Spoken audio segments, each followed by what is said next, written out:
আমের আচার বানাবো। আমের আচার বানানোর জন্য কিছুটা আম কেটে নিয়েছি পিস পিস করে। আচারে দেওয়ার জন্য শুকনো মরিচ, জিরা গরম করে নিচ্ছি। কিছুটা রসুন আধা ভাঙ্গা করে নিয়েছি এবং পরিমাণ মতো তেলের ভিতরে দিয়ে দিয়েছি।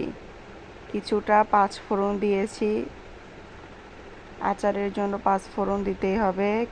হালকা নেড়ে নিয়ে কিছুক্ষণ পর কয়েকটি তেজপাতা দিয়ে দিব। দিয়ে দেওয়ার পরে কেটে ধুয়ে রাখা আমগুলো দিয়ে দিব এক এক করে। সবগুলো এক এক করে দিয়ে দিব। আমের গায়ে যেন পানি লেগে না থাকে এর জন্য একটা ছাঁকনির সাহায্যে আম ধুয়ে কিছুক্ষণের জন্য রেস্টে দেব।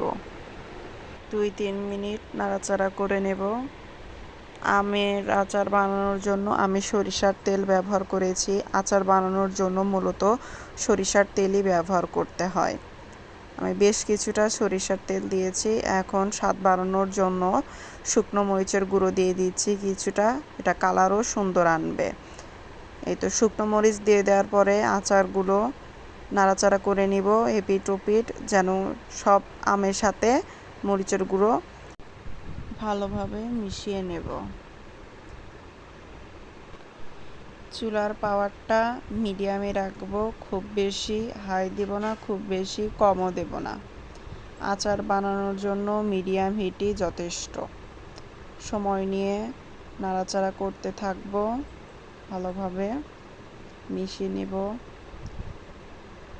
তেল ভেসে উঠছে সরিষার তেলগুলো। এখন ঢাকনা দিয়ে ঢেকে দিব কিছু সময়ের জন্য। এখন পরিমাণ মতো চিনি দিয়ে দেব, স্বাদ মতো যে যতটুকু পছন্দ করে। চিনি দেওয়ার পরে আপনা আপনি চিনি থেকে পানি উঠে আসবে।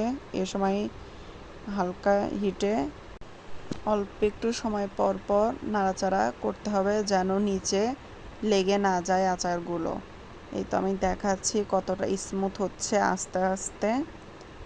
কালার চেঞ্জ হয়ে যাবে। এই তো কালার চেঞ্জ হচ্ছে, স্মুথও হয়ে গেছে অনেকটাই। সময় নিয়ে শুধু নাড়তে থাকবো 2-3 মিনিট পর পরই যেন নিচে লেগে না যায়। নিচে লেগে যাওয়ার পসিবিলিটি থাকবে। এই তো চিলি ফ্লেক্স দিয়ে দিচ্ছি টেস্ট বাড়ানোর জন্য। চিলি ফ্লেক্স দিয়ে দেওয়ার পরে 2-3 মিনিট নাড়াচাড়া করে নেব। আচার এখন একদম লুক চেঞ্জ করে ফেলেছে, একদম কালাভুনা কালাভুনা লুক দিচ্ছে, কালাভুনা আমের আচার। আচার প্রায় হয়ে গেছে। এখন উপর দিয়ে ধনিয়ার গুঁড়ো এবং জিরার গুঁড়ো আধা ভাঙ্গা করে গুঁড়ো করে উপর দিক দিয়ে দিব।